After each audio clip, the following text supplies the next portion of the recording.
Oh, there we go. Evening. Problems again. Isn't there always? Hi guys. Right, make sure that's working. That's working. Doobie doobie doobie doobie doo. Let's do that.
noise off. Where is it? There we go.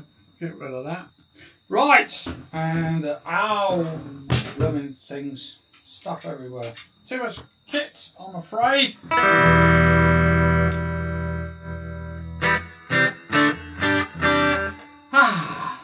Thank you, Jessica. How you doing, guys? I'm not sure how many's online or whatever, but there we go. Right, let's. I'll leave that going. Whatever. Right, another crazy week, and it has been an utterly crazy week. This one. I don't know where the time goes. I really don't. Mind you, I don't know where the last 62 years have gone, to be honest with you. But there we go. So last week on the lessons side of it, and I better get straight into that because I had a complaint last week. Some guy who made it, the comment is up there, and I thought that when I first started this, I made it sort of pretty obvious that it was going to take, I was going to run it for 8 weeks, and it was going to be complete beginners, and we're going to just basically go through the basics. Not great English, but then I think I've failed that, if I remember rightly. I don't know, I can't remember, it's that long ago. And he said, well, I wanted to do all the technical stuff. Well, you could have asked a question, and I would have gone through it. So, like I say, if anyone's got any questions, you know, on any type of playing techniques or whatever, then if I can help, then I will do. But that was the whole point of the first 8 weeks, was just to kind of get a basis in sort of starting the right way, which is how I start with everybody that sort of turns up, mainly at school, obviously, every year, you know, when we get the new influx of year 7s. And we're nearly 2 terms, oh blimey, we're nearly 2 terms down. I can't believe it, you know. Oh yeah, well, hello Dylan, how you doing, man? Listen, and that's the first thing, I'm not that good. Well, I don't think I am either. I think there's a lot of fuss about nothing, but as long as you enjoy what you do, then you're doing the right thing. It doesn't matter what you play. It doesn't matter what music you like. Even if you like Taylor Swift. Which she's all right. She's a nice person. It's not my kind of music, that's for sure. But there we go. So, what we're going to do, I better get on with it because, like I said, I don't want another complaint. But hey-ho. I just thought, well, don't matter. There's another rant coming along later on, which made me laugh, actually, to be honest with you. But that's one of the downsides of social media. But we have got some I have got some news to come sort of a bit later, which something that I'm really looking forward to, and something I never thought I'd be offered, if I'm honest. Yeah, never thought, but there you go. That's the way it is. So last week we went through the first 2 positions of the minor. Get this. Try that. I'm going to change guitars because this thing's gone out with the use of the trem, as per usual. I need to change the strings on it, I think. I hate changing strings on a Floyd Rose. They are an absolute nightmare. If anyone's got a Floyd Rose, they will understand. And even though I've been doing it for, well, 34 years on a Floyd, I still don't like it, if I'm honest. Go back to Old Faithful. Nothing like a good telly. Anyone else got a telly? So we went through what I call position 1. Then position 2. Now remember last week I said this is the guiding star, because this is the only one that starts on the actual root note of A. All the others use exactly the same notes, but this is the only one that actually starts on an A. I know it finishes on the C, but it doesn't matter. So this is the one. Most of them. Yeah, thanks. I bought this. I'll tell you about it later anyway. But yeah, I do love this telly, in all fairness. This is only a Mexican one, but it's much better than the... I had an American Deluxe once, which I never got on with. But, oh, what's this blooming thing beeping away? Oh, go away. There we go. So, Now then, position number 3. This is probably the one that most people have the problem with, but the top 4 notes, or top 5 notes of this one is unbelievably important. I mean, unbelievably important. So what we're going to do, it's all in the Google file, whatever they call it. Not hard drive. Yeah, Google Drive, that's it. I knew it was Drive in there somewhere. So what we've got there is 8, 10, 7, 10, and 7, 10. I'll just switch to that other camera, I think, so that we can... is that the one? No, that was on the right position to start with. There we go. And if I switch to that one, it'd probably be easier. There we go. So we're going to go 8, 10, 7, 10, 7, 10 on the D, 7, 9. And this is where our really, really important notes are going to be, okay, for one very good reason. 8, 10, 8, and 10. As with all of them, practice them, okay, individually. And that's the thing. You've got to learn them in box positions so that you see the fretboard as a roadmap, okay? Then when you know them, you just you can link them all together, which we will look at, all right? So we got that one. Now then, why are these top 4 notes so important? They used to be, I haven't seen it for a while, admittedly, but there used to be loads of adverts going around because Mr. Google or whoever, Mr. Facebook, knows what you're searching for, okay, and anything guitar related, and it always used to be play killer blues with 4 notes. Don't see it anymore, like I say, but there used to be a lot of those. These are the 4 notes they're going on about. I used the 5th one there. They're still all the notes of the minor pentatonic. But, you know, if you've got people like Stevie Ray Vaughan particularly, B.B. King, all those blues guys would just go...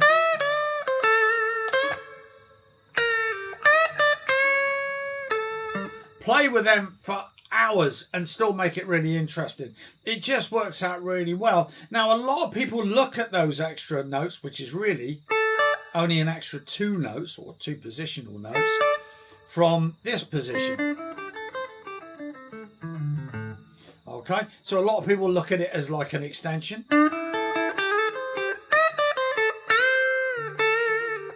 And they are really, really important from that point of view. Okay, we will go more into depth with this later. So that's position what I call number 3. Everybody seems to have their own opinion on what's 1 and what's 2 or whatever. It doesn't matter.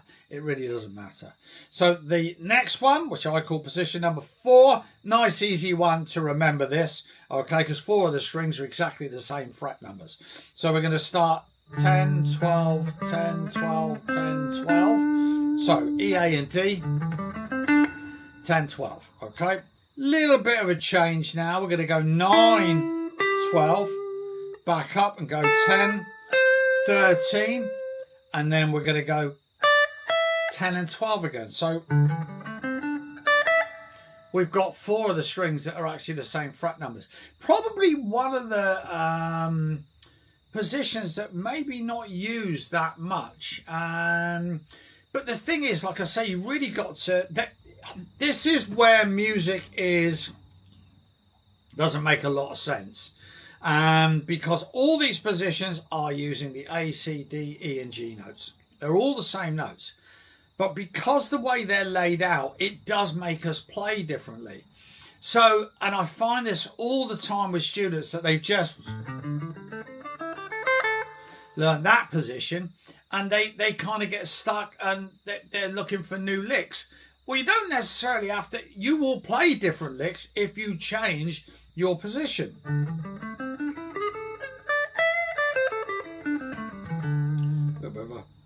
That's better. Okay, so they will make you play differently. There's no ifs or buts about it, all right? So try and experiment. Like I say, the best thing to do is to spend, 5 minutes just playing one, move to the next one, then the next one, then the next one, just so that you get used to it, okay? And then we're looking at the last one there, which is now 12, 15, 12, 15. Let's get that down a bit. 12, 14, 12, 14 again. So that's nice and easy to remember. 12, 15, 12, 15, 12, 14, 12, 14. 13, 15, and 12, 15. A lot of people know this one. Again, nice position. You could argue, and you can actually play E minor pentatonic over A minor pentatonic, you know. They are interchangeable. So that's the last one. Then, of course, what happens is that they all start again. So what the first one was, if I go back down here, which was 3, 5, 3, 5, 2, 5, 2, 5, 3, 5, 3, 5.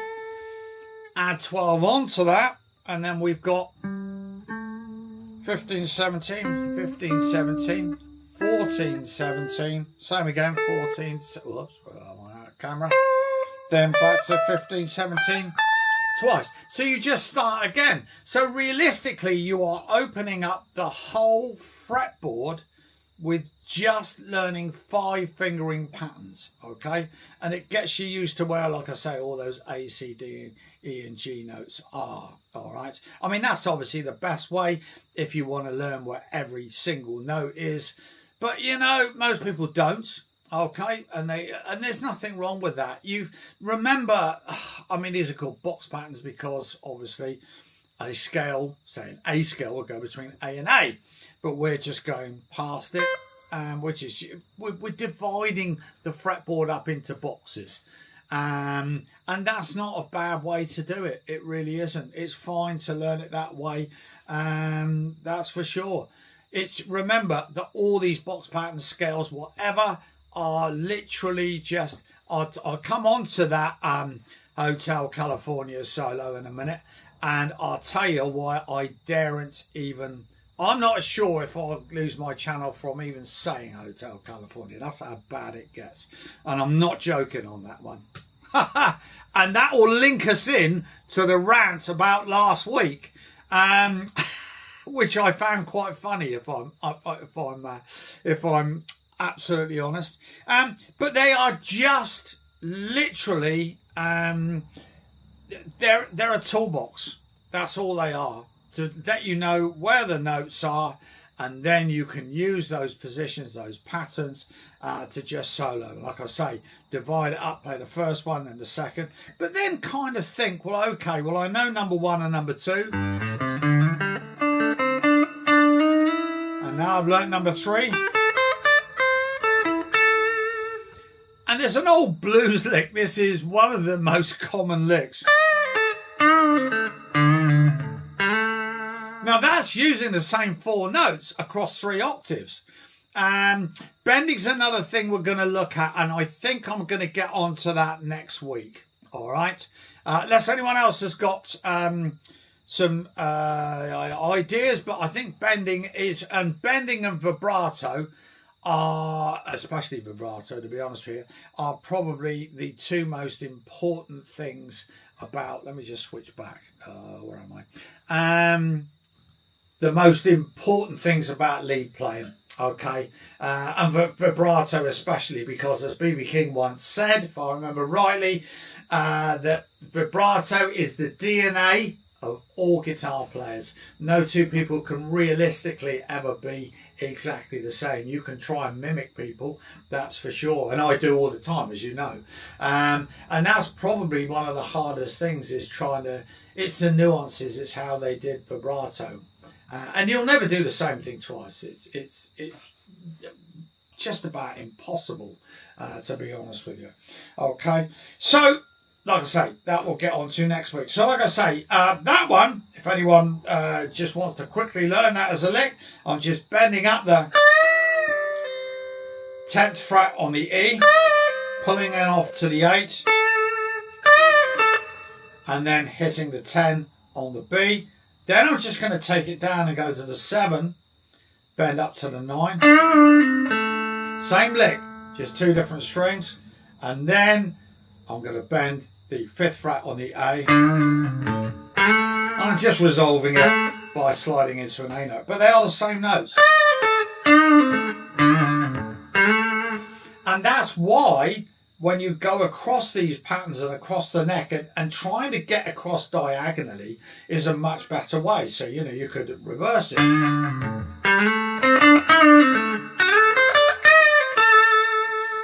Simple. And then go into another pattern.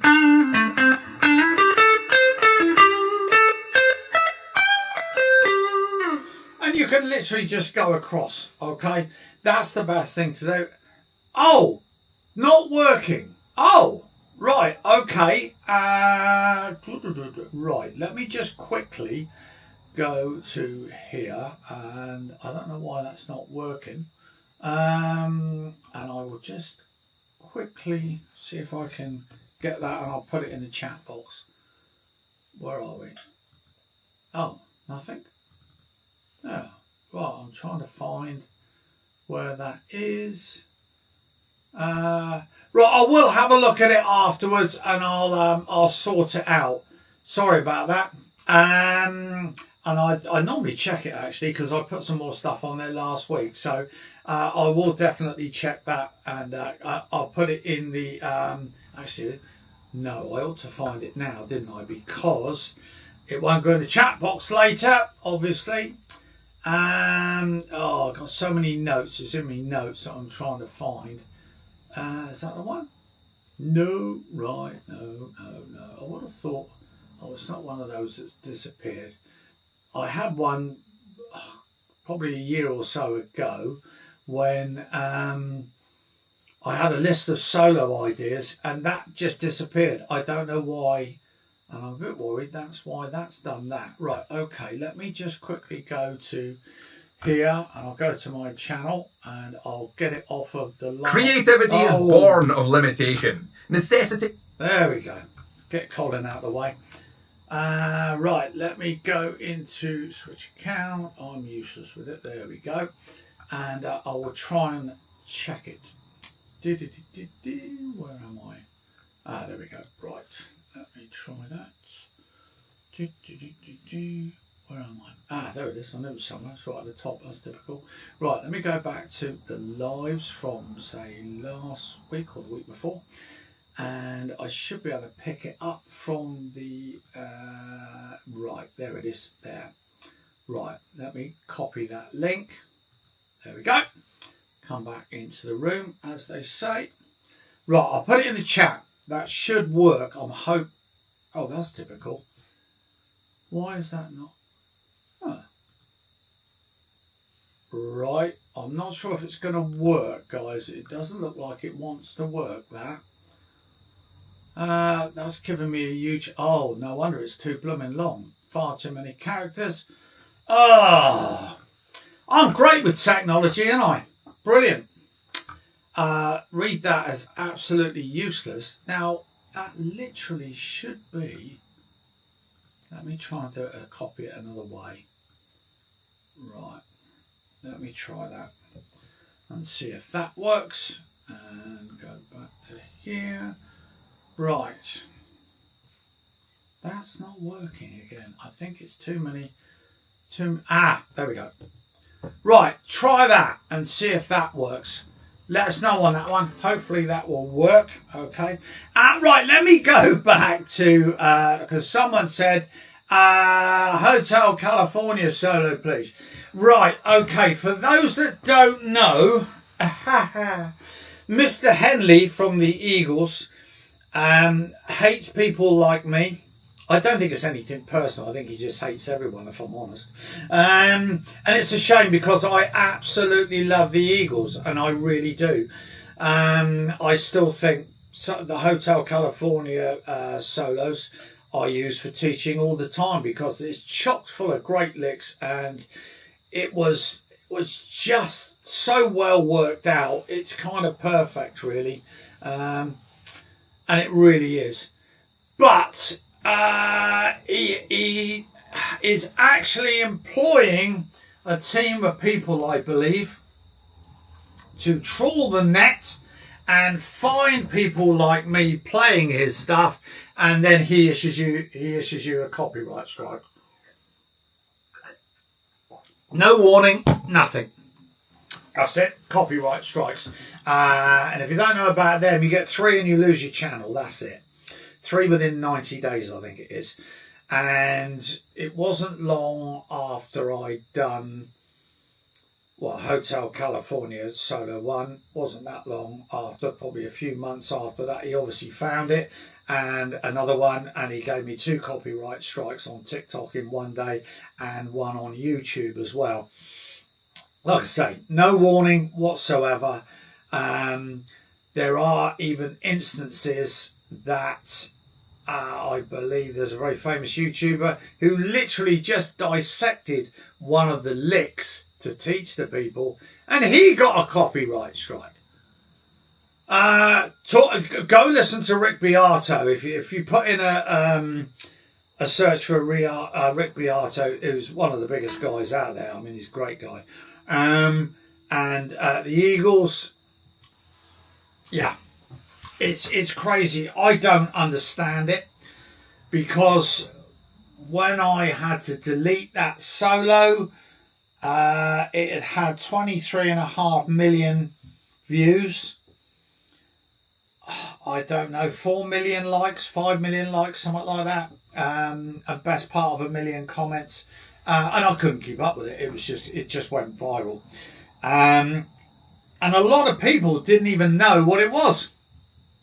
And they're saying, what's the song? What's the song? So then, of course, they go, hi Herbie. And then they go and they stream his music or buy his merch. But he doesn't want them to do that. And as Rick says, in 20 years' time, maybe, who's going to know the Eagles? And that's so sad, because he just doesn't want, and I believe he even went to Congress to try and stop people actually playing any of his stuff. It doesn't make any logical sense to me. You've got other people like Joe Bonamassa who say, oh, please do my stuff. And it gets my name out there. Yeah. Not that I think most people know who Joe isn't by now, that's for sure. But, you know, that's the kind of guy he is. But I don't understand it. So much as I'd love to actually play this live on YouTube, I daren't.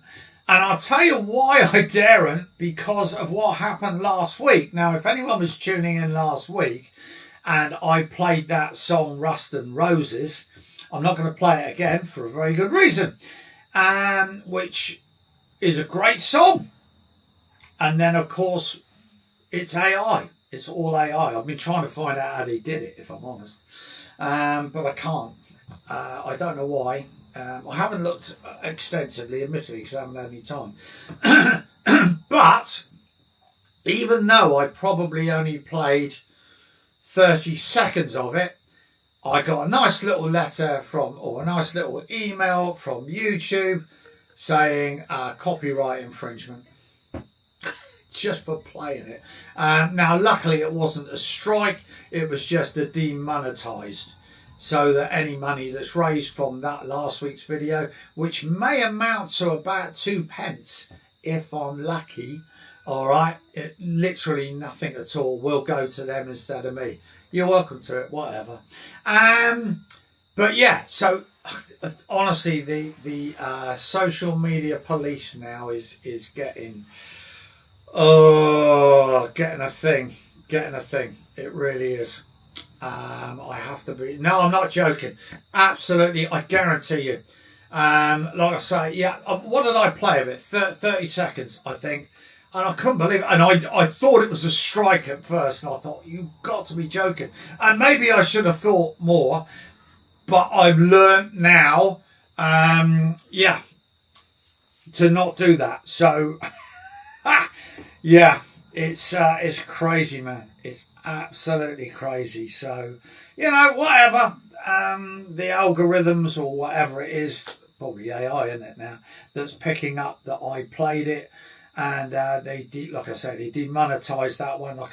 But if it made a couple of pence, and I doubt it did, then they're quite welcome to it. I think actually, when I look back, and Don Henley that was in the days when TikTok were paying per video, and I think I only made, even for 23.5 million hits, was like about £100 and something, I think. And I thought, well, I'll send it to him if he's that desperate. You know what I mean? It's a shame, really. And it is, like I say, because I still play the Eagles now. I can get away with it on Meta. That seems to be okay for some reason, but I daren't do it on YouTube. And I'd love to, and I really would, but I just can't because I know it would get struck straight away. Like I say, he doesn't even give you any warnings, or, you know, it's not like he says, well, that's my stuff. I'll take the money, which a lot of artists do, or they come to an arrangement. If you've got a video that's done really well, you know, they will split the money with you, which is, you know, that's fair comment. I get that. I honestly get it. You know, they wrote it. People like me only cover it. So, you know, that's fair enough. But I don't do YouTube for the money. It's I've only literally, when did I get monetized? About October time, October, November. That's it. And it pays very little. I mean, obviously, if you're someone like Rick Beato and you get millions of hits on every video, then, you know, you can earn half a decent living out of it. But I don't get that much. I rely more on sort of getting the jobs from the manufacturers, if I'm honest, and doing solos with the gear and what have you, so I can earn a little bit out of that. But yeah. But why you would put people off ever streaming or trying to find your own music, I don't know, because, you know, the newer generation doesn't know the Eagles. They're not really being played. They don't listen to the radio anyway. They just go on the streaming sites and they're just getting pushed the latest thing from Katy Perry or whoever, or Taylor Swift. So they might listen to that, or they just listen to what they want to listen to. So when someone does, like myself, put something out that did go viral to a massive younger audience, which TikTok generally is, then those people suddenly found the Eagles, and hopefully a lot of them liked it. Fair comment. But why you'd want to stop it, I just don't know. It smacks of just being a miserable old git, if you ask me, to be honest with you. But there you go. Listen, it's his music. He can do with it what he likes. It's as simple as that, you know. Don is still trying to make his own instructional video. Is he? Is that a thing? Is that genuinely a thing, Michael? Well, I wouldn't be surprised. I mean, he's, like I say, I absolutely love the Eagles. I mean, not so good since Don Felder left, if I'm honest. And there's a couple. I mean, if anyone's read Don Felder's book, which was called Heaven and Hell, I read it back in 2007, I think, when I went to Australia. Oh, you're just kidding? Yeah. I wouldn't be surprised. You know, nothing would surprise me with that man. Trust me.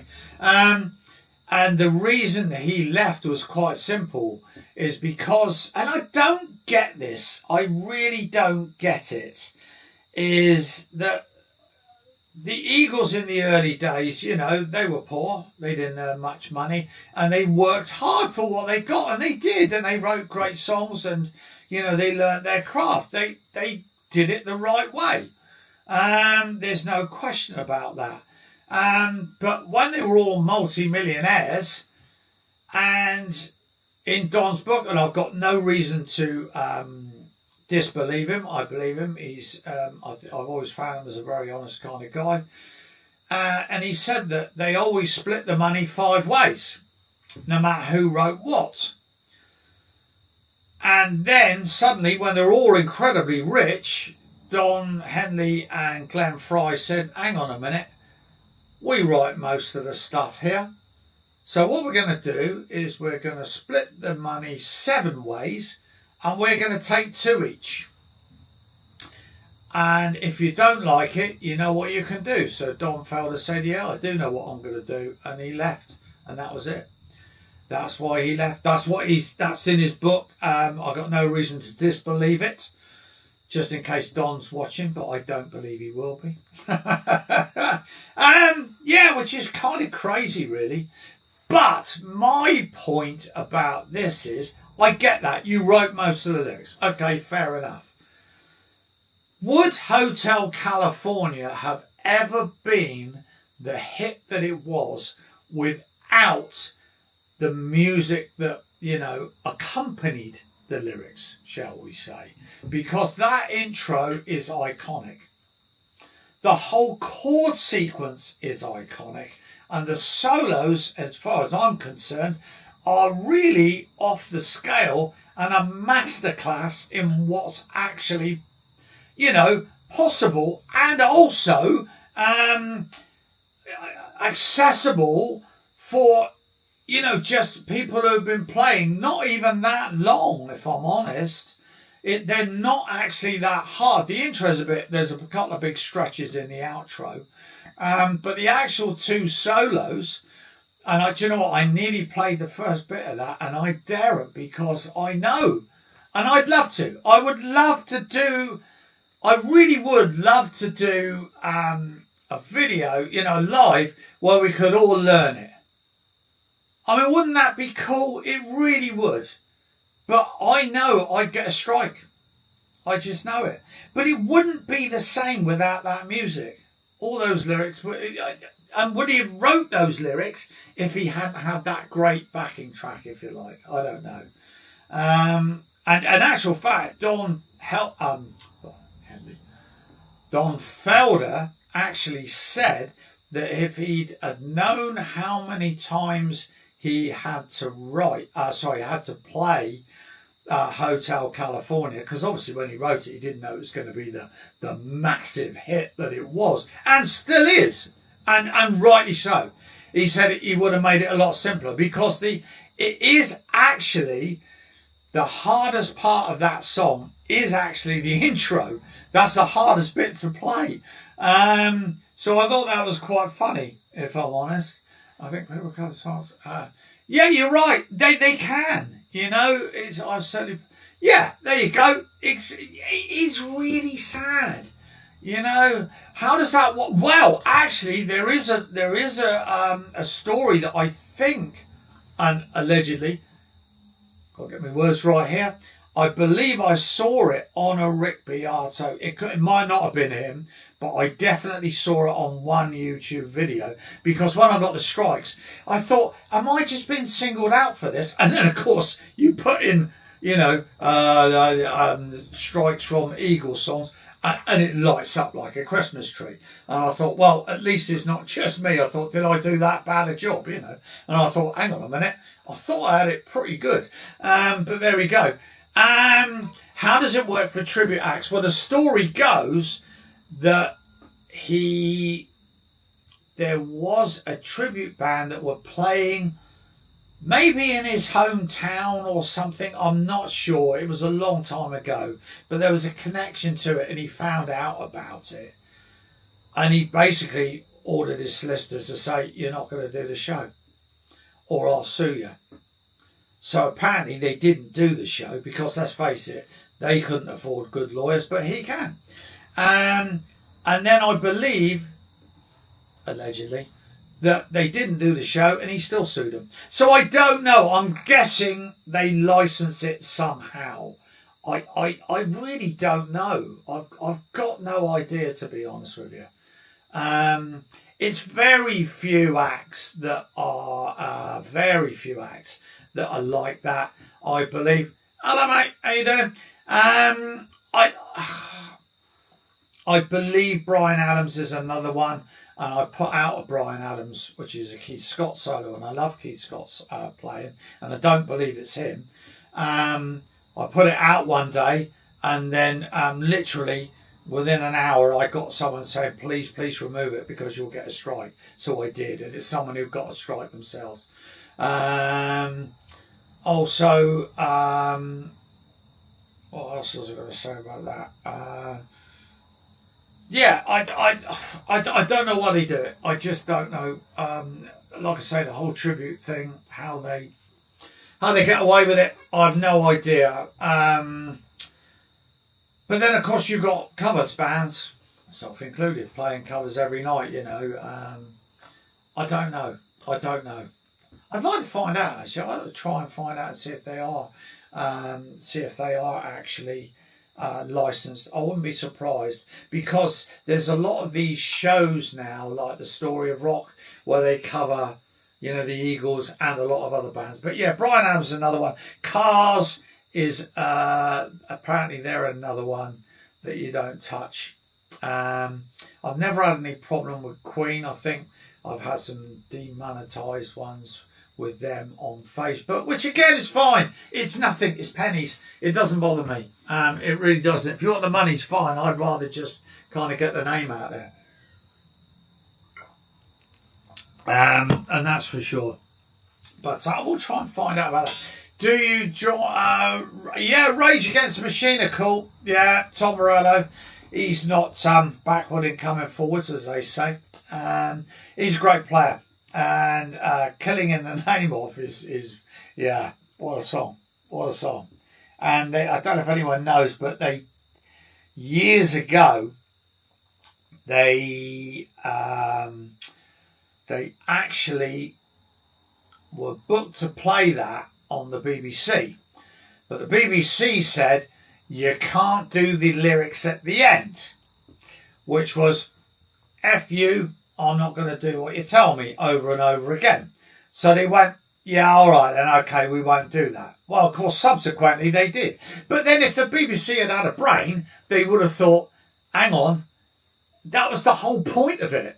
I'm not going to do what you tell me. So I don't blame them. And I think they because it went out live, I believe. And I think they got away with 4 before the BBC just cut the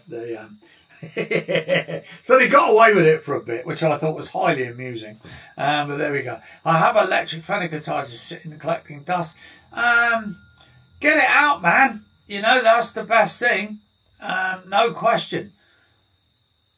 Right, you don't know where to start. You can go back to the first of this is lesson number 7. I take it literally right from the very beginning, and if you've got any questions at all, you can ask me on that. You know, but if you go back to the first one, it was always meant to be all about tuition, but it seems to be a bit about tuition now, which I always try and start with, or a bit of playing now, and then just turns into a chat, which is fine for me. You know, I just go with the flow. Whatever people want to do is absolutely cool. You know, yeah, they play with no lyrics. Yeah, it's I know, but they are but that was an interesting thing with Rage Against the Machine, because they split up for many years, and then there was a guy in England, I'm sure it was, well, it would have been, and he got fed up with Simon Cowell getting the X Factor singer to number 1 every Christmas. So whoever won the X Factor always went to number 1, and generally it was, you know, a 4-chord pop song, which, let's face it, they got their place, but it's not, you know, nothing exciting, is it? Although the X Factor, you know, Leona Lewis, Alexandra Burke, has produced some really good singers, so I can't knock it for that. Well, I can't knock it too much, can I? Because we're on AGT, but there we go. But yeah, it's... I forget what I was saying now. I'll go off on a tangent. No, I can't, blimey. Is Green Day bad for copyright? Do you not really play it? Yeah, I've done quite a lot of Green Day. I've never had a problem. I've never had a problem with Green Day. I don't think they would be too upset, if I'm honest, because I think you know, and I'm not getting into politics, because I know a lot of people say, no, they're this side of the fence and that side of the fence. I don't care about that. I don't care. I just like the music. And I saw them in 2005 on the Bullet in a Bible tour, which was the American Idiot tour. And I kind of knew them. I knew a few bits and pieces, like Basket Case and what have you. I came out of that gig a total fan. They were so good live. I mean, just brilliant. They were absolutely brilliant. That Wish You Were Here by Incubus, is that, you know, the same, you know, same as the Floyd one. And now, all there I was going to say.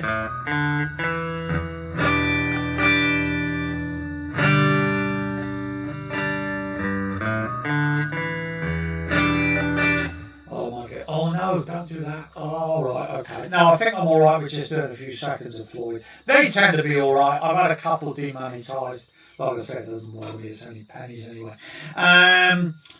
I think Dave Gilmour's a great guy. He's one of my favourite players. That's for sure. That guy don't play many notes, but oh dear, he knows exactly which ones to do. Yeah, American Idiot was I thought brilliant album. I thought every single track on that. It was what I call Eliminator album, because I'm old enough to remember 1984. I might have that wrong, but certainly around 1984 when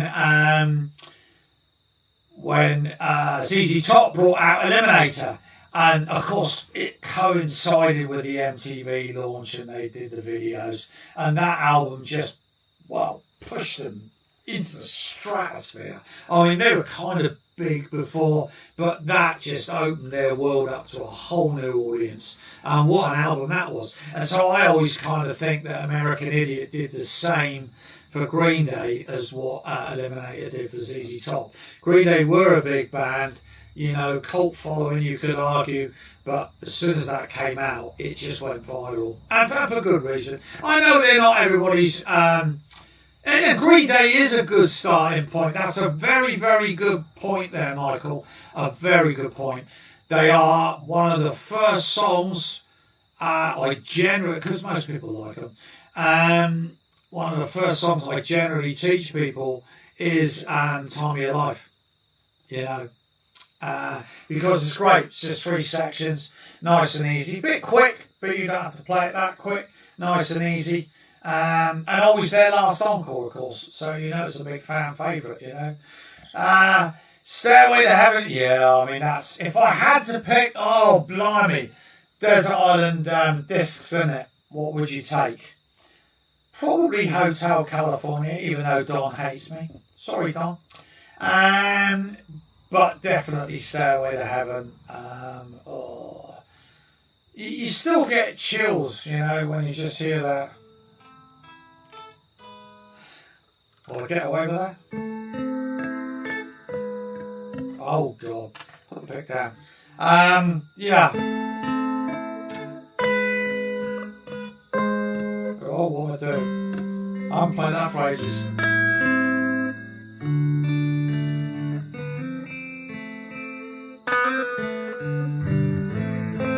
I'll see if I get a strike in a week and I'll know not to do it again. Mind you, doing that badly, I'm not surprised. I would if I did get a strike, I deserve it. I hardly ever played the riff. I played the solo loads of times, which is a great solo. Again, another one of those iconic and sort of perfect solos, really. Jesus Suburbia's Green Day's Bohemian Rhapsody. Yeah, see, that's not a bad way. And Basket Case. Oh, yeah. What a song. What a song. Absolutely love that. And the video to that's fantastic. And my goodness, don't they ever look young. But then I was young then, ish. I'm not sure how old they are, actually. I think they're a bit younger than me, if I'm honest. But if you do ever get a chance to see Green Day live, I can wholeheartedly recommend it. And they do something that I genuinely, oh yeah, I've got some news on that too. Genuinely hope that more bands would do. And what they do at every gig is they basically get 3 kids out of the audience, a drummer, a bass player and a guitarist to take over their own instruments and play the song with them. And I just think that's a really cool thing. Those kids will never, ever forget that as long as they live. And they just won't. And if you weren't into music that heavily before, you will be after that. So I think it's a really, really nice touch that they do it. And I think more often than not, if not every time, I know Billy Joe just says, oh, you like that guitar? Yeah, well, you can have it, So you get a guitar that's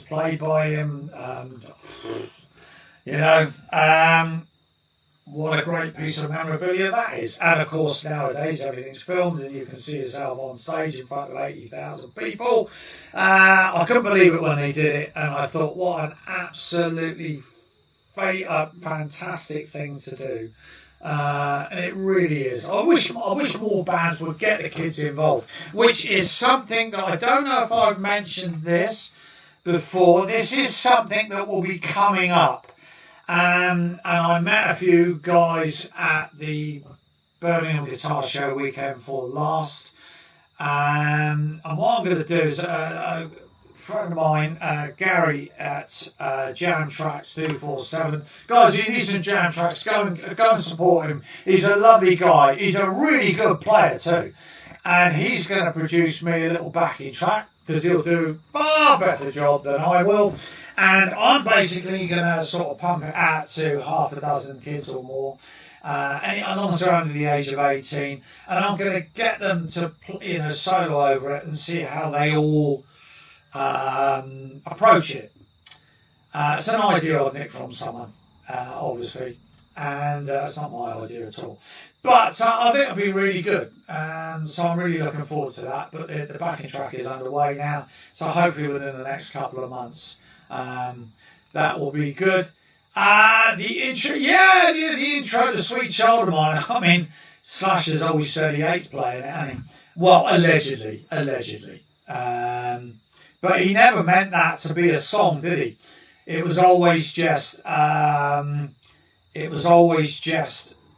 warm-up exercise for him, and you can understand why. And I'm not going to play it because they're another band that can get a little bit funny about things. I certainly can't get away with anything over a minute with certainly on YouTube with Guns N' Roses.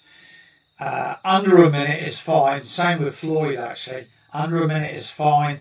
Over a minute, they don't like it. So I don't put it out. It's a shame, really, because I've done a couple of versions of the outro to November Rain, which is great. I love that. I absolutely love that. And what a track that is. Beautiful. But I can't put it out. I think I've got it on. I think it's all right on Instagram. It's probably on TikTok. I don't remember. But you won't get away with it. I suppose I could split it into two parts and I'd get away with it then, but you'd want to hear the whole thing, you know? It's a bit like Comfortably Numb, the solo at the end, 2 minutes long. I can't put it on YouTube. Over a minute, it will get flagged immediately. But, you know, whatever. Maybe, just maybe they'll change that in the future. I don't know. I've got no idea. It would be nice. Just give us 2 minutes because then I can cover pretty much most of the solos I want to. I'm playing again in my 70s. No, that's cool, man. You know, hopefully you got the time. But yeah, I'll have a look at that. Let me write that down because otherwise I lose the chat thing. Let me have a look. Where are we? At MHN Jams. Guys, please go over and have a look at this, guys, and see what it's like. I'm sure it'll be good. I'll check out new channels when I can, but there's so many on YouTube now. Crikey. Hundreds. Yeah, November Rain. It's one of my favourite. And do you know what? Actually, I saw them in 93, I think it was. Milton Keynes Bowl, which is a big outdoor. That's why I saw Green Day, actually, funny enough. Big place, big venue, probably 60, 70,000, I think, which is probably about 2.5, 3 hours from here. Funny enough, I'm going up there. I'm going up to Marshall for the Father of Loud Day, rock and roll. So I've been invited there this year. I'm really looking forward to that. And it was one of those days when it was just drizzle all the time. And we were pretty much soaked until they played November Rain, and I not lying, it stopped. And as soon as November Rain was over, it started again. Obviously coincidence. unless you think that way. I don't know. But it was weird. It was really weird. It's like, it stopped and they're playing November Rain. And that was as close to the original lineup because Gilby Clarke had broke his arm on a motorcycle accident, if I remember rightly, and they brought back Izzy. So it was only Matt Sorum that wasn't the original member. And they were good, and they were good. They were absolutely fantastic. What they're like now, I don't know. I've seen some stuff, but you don't know if it's been doctored or... that's the problem though, guys. You know, like last week with the AI song, it really is a job to know what's real, what's not real anymore. I mean, I get accused of it all the time, of being fake or AI.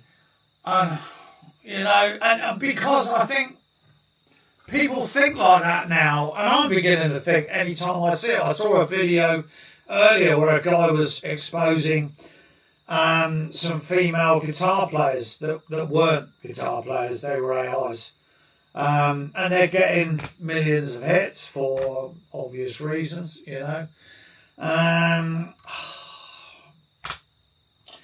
It should say if it's AI, and I think, I don't know, maybe we have to address this. I think it has to be addressed. I really do, because it is getting to the stage where we're all going to become cynics. And there is a lot of stuff out there, and there's some really great female guitar players, really great. Sophie, do you know what? I'm going mad. I can't think of her name now. That's terrible, isn't it? Well, there's Sophie Lloyd. She's really good. I can't remember her name. I remember I know it. Right, there we go. No. Oh, do you know what? My brain is just addled after this week. It's not surprising. But there's loads of good ones out there, and there really isn't. But it should be, yeah, you're absolutely right, man. It should absolutely. No worries, Asterix. I'll see you later. No worries. Thanks very much. Yeah, pick it up, man. What you got to lose? Absolutely nothing. Absolutely. Yeah, Lisa Ford. Now, there's one from the past. Samantha Fisher, I love her. She's really good. There's some really great... That's really annoying me. It is Sophie. Beginning with a B. Oh, I've met her as well. She's really lovely. She's a really, really good player. Really good player. And I don't know why that's not coming up on my search there. That's very strange. Very odd. I don't know. Absolutely no idea. Yeah, no idea. So yeah, but that's the problem with AI. We're not sure. You know, if you look close enough, there is some telltale signs still. I saw one of them earlier on where she was picking up here and playing the notes down here. Well, obviously that wasn't going to work. But the rest of it looked pretty convincing, and it did. And I think one of them was playing Comfortably Numb, and it looked, you know, I know that solo, so I know where it's played. But crikey, but we're only scratching the surface of it. We are only scratching the surface of it. How good it's going to get, I don't know. Very good, in my opinion. And I don't want it to, but there we go. I don't know Kayla Kent. And Dimebag was a great player. That was really, really... I'll have to check that one out. That was really sad what happened to him. You know, he was kind of one of the pioneers, really, of that new metal genre. Pantera and all those guys from Faith No More. I really like those. I thought as a band they were really good. Pantera a little bit heavy for me, I think, but I still appreciated it. And they were a great band. And I think, if I remember rightly, didn't Zach Wilde not so long ago join them and they got back together? Someone might put me right on that. I'm not really sure. But I don't know. But we definitely should. There should be a situation where AI has to be. Now, there must be the channels, if they can pick up on one lick out of Hotel California, surely they can pick up on a whole video of AI. But I guess it depends on what their the platforms, what's most important to them. I don't know. I've no idea, if I'm honest. But yeah, the Dimebag was a great player. But I will check out that Kayla. But Samantha Fisher, Lisa Ford, of course, has been around. And Bonnie Raitt, if you're into the blues, Bonnie Raitt is a fabulous player. And I'm trying to think who's the English. Oh, God, my brain is just addled. I can see her as well. She did a song with Joe Bonamassa. And she's a good player too. Just sort of straightforward blues, but very, very good. Very, very good. Very tasty. Nothing flash, but being flashy is one thing, but taste is, in my opinion. Burrell or Burrell, Sophie Burrell. That was it. Anyone know her? Go and check her out, guys. If you don't, I don't know why she didn't come up on my search. Yeah, I thought I got her first. But yeah, go and check her out. That's really weird because she's not coming up on Instagram. Oh, she is now, but I thought she used to be verified. But not. Oh, that's a bit strange. I don't know why. Lovely girl, and really good player. She actually went to a music college near me, which is part of, or it has a connection with Absolute Music, who are my local big store, and they do a lot of good stuff down there. But she's done very well for herself, and rightly so, because she's a really, really good player.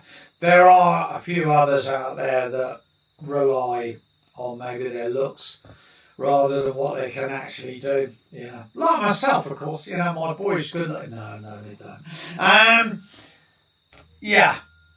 And they're not so great. But it's great that more and more are coming out. That's all. I don't know that. Cynthia Blackmore. Oh, okay. Oh, some neoclassical stuff. A bit of Richie Blackmore. I'm up for a bit of that. I'll check that out. See, I miss all these things. I don't have the time to, trawl YouTube, which goodness knows how many users it's got. Blackmore. Well, I suppose that's a play on Blackmore. And Back, I guess. Unless her name is actually that, but I will have a look. What's my favourite guitar? Oh, crikey. Well, whatever's right for the job, I suppose. The one I'd save in a fire is probably my Gem, which I don't have in here, mainly because I've had it since I bought it in 1989. That was right. So I bought it in 89. It was an 87 model, which had just a little lacquer crack in it, so I got a good deal on it. And that thing's flown halfway around the world with me. Done loads of gigs. And it's not a one-trick pony. The only thing I didn't like when I first got it was that the bridge pickup was incredibly bright and toppy, so I had it rewound, because in them days you couldn't buy different colour pickups, and of course they were pink. And I didn't want to ruin the look of the guitar. Yellow, pink and green, who'd have thought they were all gone together. So I basically had it rewound. And I just said, I want a lot more mid put in this, and the guy did exactly what I had in my head. And that was probably within a year of having it. And I played Marshalls then as well, which tend to be quite bright and toppy amps. So that's the one that I would save in the fire, as they say. But I got lots of favourites. I love this telly. This is a lifer. But there's quite a few of the Harley Bensons that I've got, and they're only budget guitars. I've got I think Monday, or I'm hoping tomorrow, I've got 4 more coming. Some new models, 2 new models, and 2 others. I couldn't tell you the model numbers of them, if I'm honest. One's a Les Paul type that I've, or I will be as soon as it comes up, because it's the anniversary of Randy Rhoads' passing next Thursday, I think the 19th. So I will be, I've got a brand new Randy solo coming on one of those, which is, I'm sorry, it's SATO, whatever that stands for, or whatever, or SATO they call it, I'm not sure. It's one I didn't really know, I must have known it back in the day. And I'm working on it, and trust me, I've had to put quite a lot of work into that, but then it's Randy Rhoads. That guy was ahead of his time, and he really, really was. He would have gone on to been, I don't know, he was top of his game then. But he was all about the music with Randy. It wasn't about the I'm a rock star, watch me, because whenever he was on tour, he would, whatever town they went into, he'd find a classical guitar teacher and he'd take a lesson. And this is a guy who would then be playing to tens of thousands a night on stage. And, he really wanted to study the classics, and he was all about the playing. That's what it was all about with him. And breaking that solo down, crikey. Clever. Really, really clever. Playing over the changes, thinking what he can do. It's not the easiest one I've ever done, that's for sure. Bit of a shred fest. And I've had to brush up the old chops for that one. But good solo, so that's coming. That will be coming Thursday. Like I said, I'm hoping the guitar's going to turn up tomorrow, because at least I've got the weekend then to record it. I think I'm ready. It shouldn't take me long now. The main work is actually learning it and trying to get it as much note for note as I possibly can. Like I say, I don't think you can ever do anything 100%. I really don't. It's the nuances that take the time, and it really does. And a lot of those old mixes, the guitar was never really right up there, so it's kind of hard to sometimes hear. And that's why I did 2 versions of November Rain, because I could never quite hear what Slash was doing on a couple of parts of that. So I sort of did 2 different versions of it, covering all the bases. But then Slash had never played it the same twice. And no one ever would. And would you want to hear it the same? I don't think you would, if I'm honest. Oh, there we go. But there we go. Anyone got any sort of questions on techniques or teaching or anything?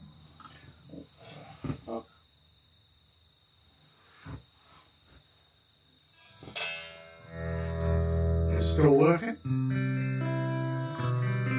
Actually, going back to that Blackmore, and I will check her out. Richie's a very underrated guitarist. Still playing in Blackmore's Night, I think. There was stuff in the press a while ago that was saying he wanted to go back, I think, into Purple. But I think there was too much bad blood, if I'm honest. Whether that was true or not, again, you don't know what to believe nowadays, you really don't. But, he was the first guy to really get into the sort of neo-classical stuff. And then, of course, Yngwie came along and arguably did it better. Certainly more technical, there's no question about that. Although, personally, I'd rather listen to Richie than Yngwie. It doesn't do a lot for me, if I'm honest. He's absolutely brilliant. If you ever want to see how you should pick notes, just watch his right hand, because it hardly moves. But he's picking so fast. Incredible. He's got his technique absolutely down. But not my favourite player, if I'm honest. But good all the same. And he is good all the same. Yeah, it is. I still struggle with strumming and chord changes. Right, okay. So if we go back to count those rhythms, okay? So I'm just going to cover a little bit of this. So say, take something nice and easy. Now then, if we say had a progression of G, C add 9, and D, okay? So 3 song or 3 chords, right? Oh, thanks very much, Omni Blue, or Omni Blue, not sure how you pronounce that. Take a really easy chord progression, or even just G to C add 9, okay? Count the bars, so if our target is to go, say, 1, 2, and then 4, 1, 2, and then 4, 1, 2, and then 4, okay? But you're finding it takes you a little bit of time to get there, do it this way. Just go 1, change, and then 4, 1, change, and 4, 1. Try and get to the next chord for beat 1, so use that time to change. Alright? That's the best way to do it. Then go 1, 2, change, and 4, 1, 2, change, and 4. And then we're still getting there for beat 1. So it's a good way of gauging if you're getting quicker. But the other thing to do, which is really, really important, and I proved this thousands upon thousands of time, okay? We get to a stage where we're kind of nearly there, and you'll say go 1, 2, and 4, 1, 2, and 4. We're not quite there. The thing to do is to keep your strumming hand going, okay? So like this, and I'm deliberately going to get to the next chord late, but I'm still going to keep my strumming hand going.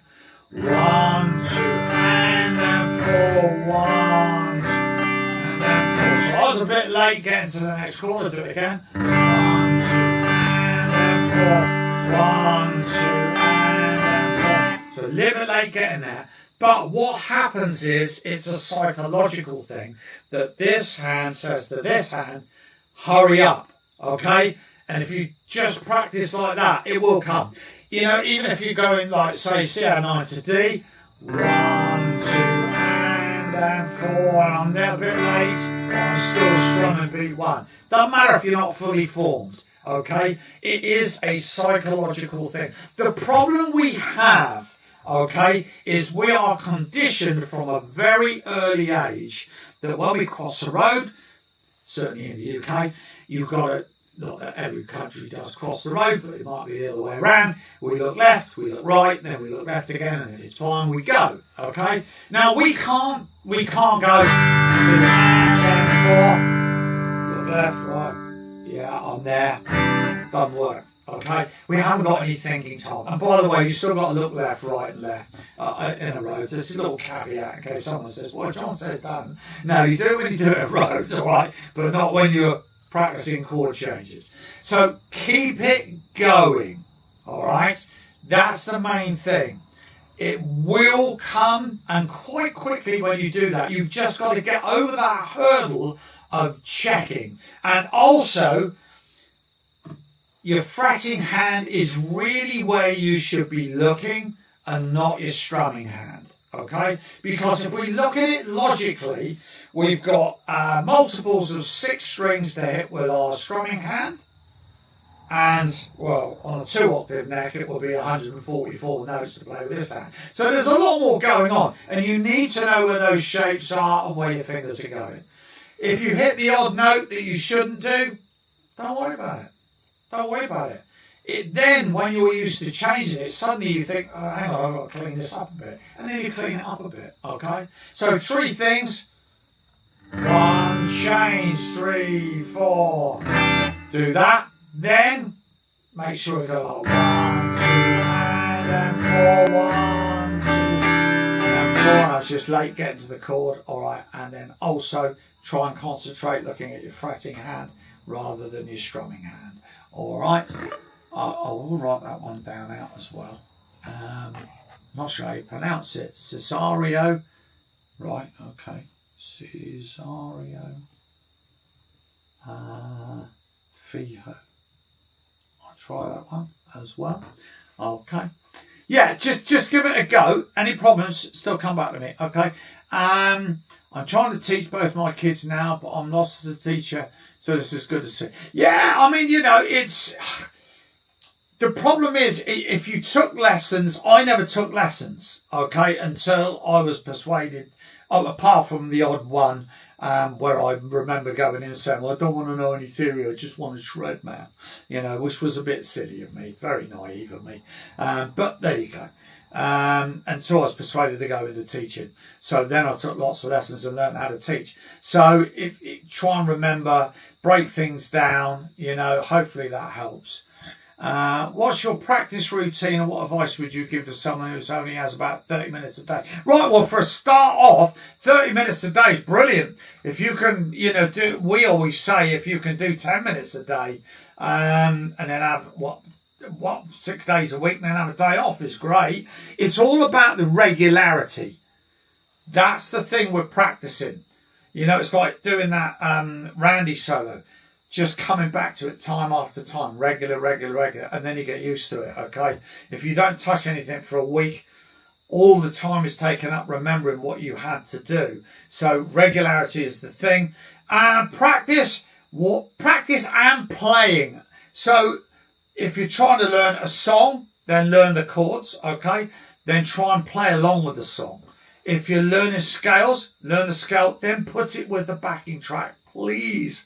That's what you've got to do, all right? So always put it into playing along to something like a backing track or playing along to the real song. That will always do you tons of good, no question. What is my current practice routine? Blimey, if I'm absolutely honest, I haven't really got one, because it depends on what I'm doing. I'm forever learning new solos, obviously, so you could argue that's practice. I still like to do as much improvisation as I can. And I've just gone down to Paul Richards down in Mile House and done some demos for him. So those videos will be coming soon. They're all just improvisations. I don't have a practice regime anymore because do I even find the time? And I've always said I'd like to find more time to practice, but especially at the moment, it's just manic. I'm teaching 5 days a week. I'm doing videos. I'm on a massive diet, so I've got to go and exercise 5 times a week to try and get this weight off, which is working.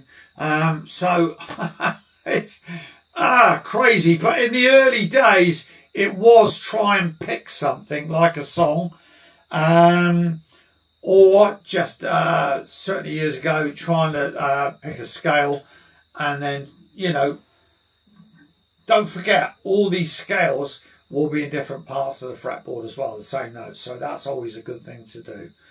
Hi, where are we? Great to look at my fretting hand. Yeah, please try and look at it. Most people try and look at this hand because they're frightened of hitting the odd wrong note. Don't. That's doing all the work. Okay. I know you've got to have both working together, but I've only just got into theory now. Yeah, I mean, listen, your ear is without question your best instrument. It's the best tool in the box, especially with going to, and I say this to the kids all the time, go to a tab site and learn it. Yes, but if you think it's wrong, it probably is. A lot of them are wrong. It's their interpretation. So, use your ear. And don't forget, when I started, that's all we did have. We didn't have any teachers. I couldn't afford lessons anyway. So we learned from mates, or we just picked stuff up from, playing by ear. So that's a really good thing. But the theory, once you learn it, helps you work out what you've been doing and then helps you go forward. That's what I've always thought. Just started after a 10-year break. Cool. No, that's it. Some pentatonic scales and play a few major chords. That's it. Pick a song you really want to learn.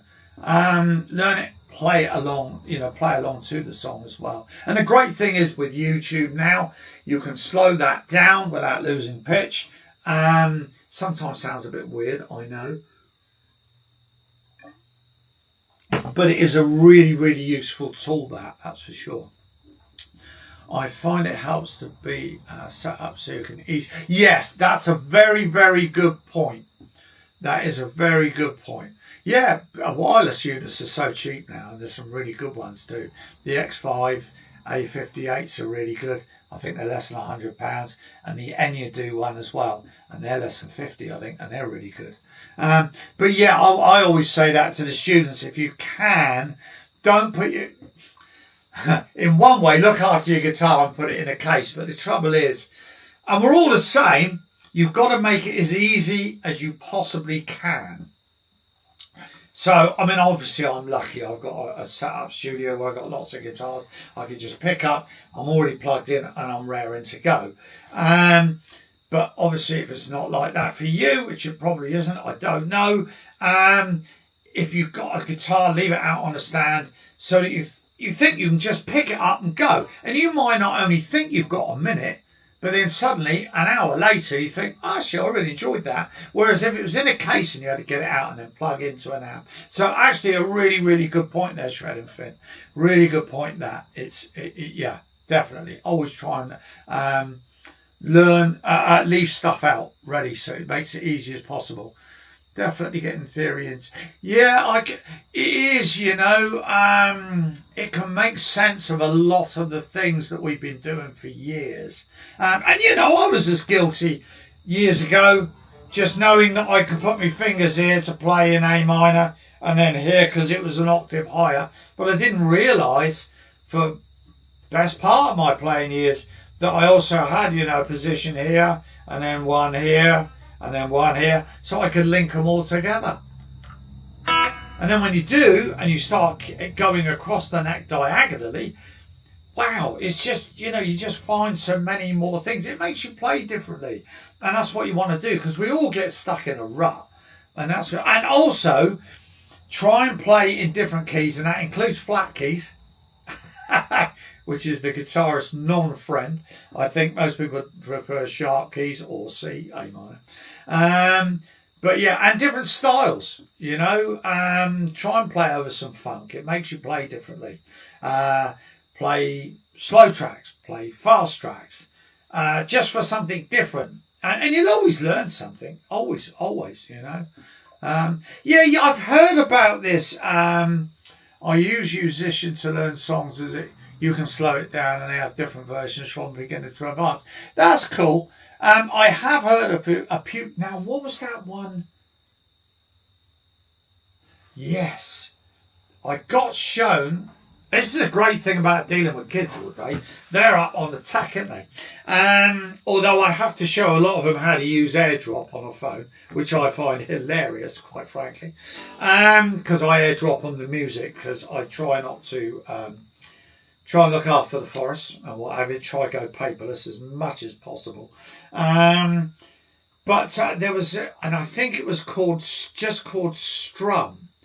Now, I believe, and I haven't checked this out, but I only heard about it yesterday, I think it was, where you can put in any YouTube video, and I believe I'm not sure if it tabs it, but she certainly showed me where it put the chords up. So in other words, you know, not every song is on a chord site. You know, you might like an obscure song by an obscure band. Well, no one's ever going to have spent the time to write it up. So if you can put that in this thing called Strum, I've yet to check it out, but she showed me and it did seem to work quite well. And these things are only going to get better. Is it a good thing? Yeah, it is a good thing. What I would recommend, okay, without any shadow of a doubt. So, how do we know that the first thing that you should ever know when you're playing a song or about to learn a song, the most important thing you can ever do is to know what key it's in. Now, if you know what key it's in, you should then we will make a lesson of this, because anyone into writing their own stuff, because Oh, blimey. I think I've done 2 songs today at school. All right, 2 compositions. Well, no, I helped them with their compositions. That's right, yeah. Something like that. Writing songs, I mean, it's all been done, as far as I'm concerned, I think. But, you know, if you know what key it is, you're pretty much going to know what chords are available to you. And then try and work out what the chords are yourself. And that's a good thing to do. It is more intensive and it does take you longer when you start. But there are times when, to be honest with you, by the time I could have gone and looked for a right chord chart, I've just done it myself. Especially if it's one of those 4 chorders that goes all the way through, you know. So yeah, musician I have heard of before. Songster, I've heard of that one as well. With Songster, can you put in a song to that and it tabs it out for you, or are you going into their library? Yeah, we'll be covering chord progressions. Yeah, absolutely. I love doing that. I really do. I've got some composition. Where am I? I'll show you. Let me just put this down a second. Right. Now, I've got some sheets, and I'm just going to pull one up actually. Where are we? 3 parts. Chords. Let's have a look. There we go. Right, I'll just print this up. These will be going on the Google Drive, but I will show you on here. Let's just get rid of that. My printer would like to wake up. And there's one formula that's really, really good to get up here. Okay, and really handy. So I've got these sheets here, okay, which basically show you every note of every major scale. Don't worry too much about it. All right, okay. There are easy ways of remembering it, and we will go through the theory side of this as well, because I find it quite fascinating. Even though years ago I used to say, oh, I don't want to know. Then I realised actually it's quite logical. All right, but it's this formula across the top. This tells you. So we're in the key of C. All right. And I don't know if anyone's heard of the circle of fifths. Again, that's another great topic to cover, that's for sure. Circle of fifths is just a way of finding out sharp keys and what have you, know what notes are in them. If we looked at everybody should know what the notes of C major are, okay? Now, in our English alphabet, our letters go between A and Z, and when we get to Z, we go back to A again, all right? We know that. Our musical alphabet only goes between A and G. We don't have an H. In Germany, they do. I have been told why. Even they don't understand it, I don't think, if I'm honest, but there we go. They're the only country, I think, that does it. But we've got that. But some notes will have sharps, some notes will have flats, all right? And some notes, like D sharp, can be E flat. Don't worry about it. We'll cover this as an easy way to remember it. But C major is every letter of our musical alphabet. But you start on C. So you go C, D, E, F, G, A, B. 7 notes. Okay? Then resolve it back to C.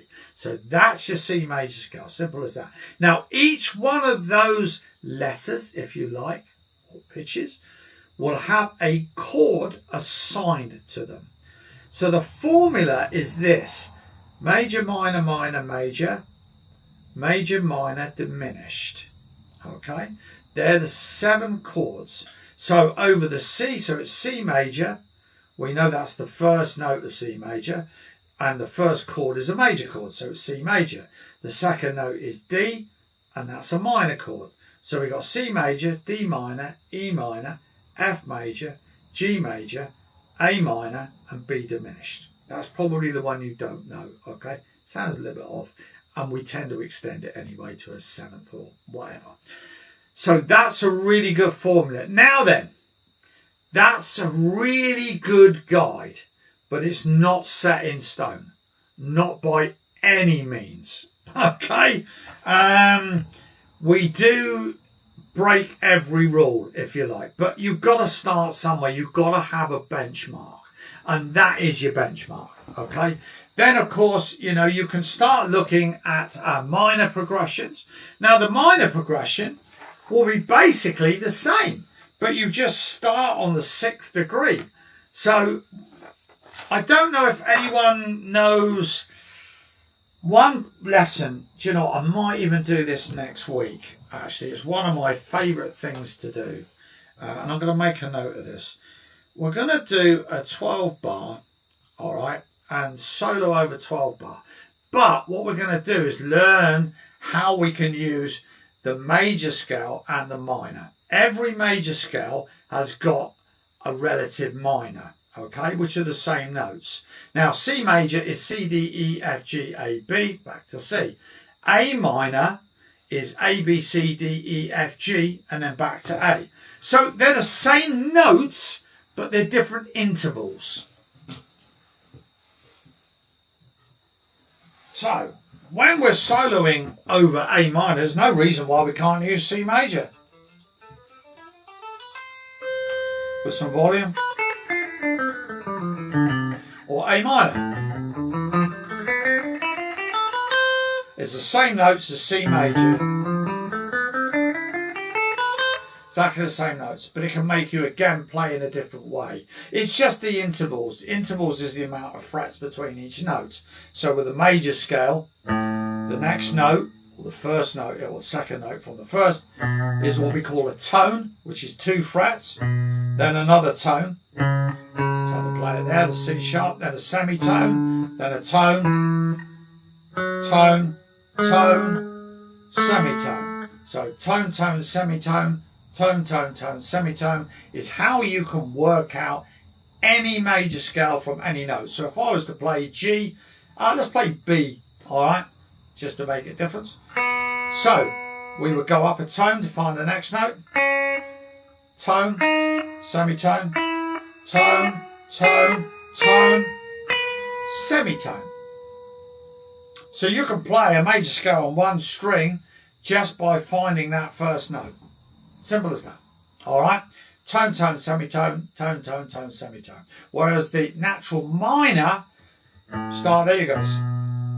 Tone, semitone, tone, tone, semitone, tone, tone. So the intervals are different. Okay. They're both basically interchangeable. All right.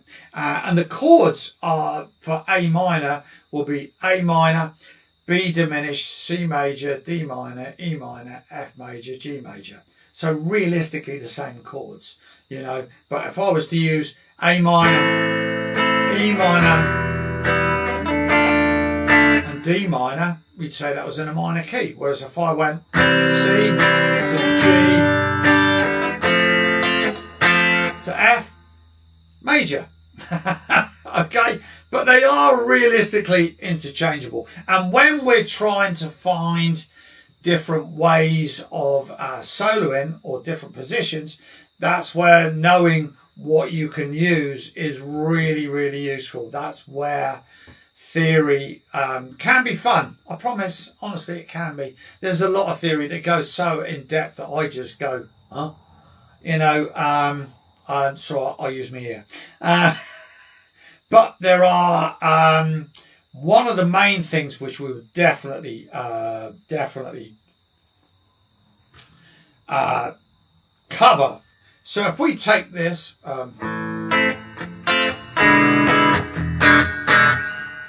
which you might recognise as being Smooth by Santana. All right, it's in A minor. Now, the chords of A minor would suggest that the A chord would be a minor, the F would be a major, but the E chord should technically be an E minor. So if I play, doesn't sound right, does it? Because we know the other song. But that would be technically, if you like, the perceived way of doing it. But the 5th chord of a minor key is quite often changed to a dominant chord. And when we do that, we have to use a thing called the harmonic minor. All right, which is only one note different than an actual minor. So it's not like you have to learn two major scales. You just got to learn an alternative note for when that chord comes up. Again, we will cover that, and it's like a set play. I'm not into football, but that's how I relate it to, you know, when, I don't know, player A is next to B and C and whatever, I don't know, I'm not going to say. You can write what I know about football on the back of a pick.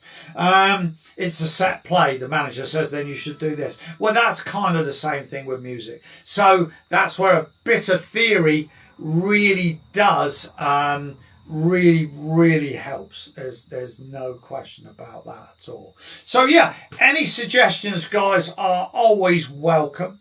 Okay, but yeah, if anyone's into writing their own songs or whatever, there's has it all been done? Well, probably somewhere. There is a finite amount of chord progressions, and this is why the Ed Sheeran case, was it last year or the year before? I think it was the year before. It could have been last year. That he went to court because someone was yet again trying to sue him for something that they said, that's our song from the 60s or whatever. And he proved in court that you really can't copyright a chord progression. You can't. And luckily he proved that, because if he didn't, there'd be all sorts. So he actually said he would give up, he would retire. You know, because it has, whatever he does is probably that chord progression. If anyone's never seen it, it's really worth going. It's really worth 6 minutes of your time. It's called Axis of Awesome. It was an Australian comedy group. They all sing as well, really well actually, quite good singers. And they discovered that most of these major hits were all the same four chords in the same order. So he started playing them and then singing these different chords, singing the different lyrics over, and you think, yeah, that's that. So, you know, so many of these songs are the same chord progressions. So anyway, like I say, luckily Ed paved the way, I think, because, you know, is there, like I said, I don't think there can't really, it must have already been done. It really has. You know, and a friend of mine who's a really excellent teacher in London said, go and look at the top 100. He said probably 90 songs of those top 100 will now be the same.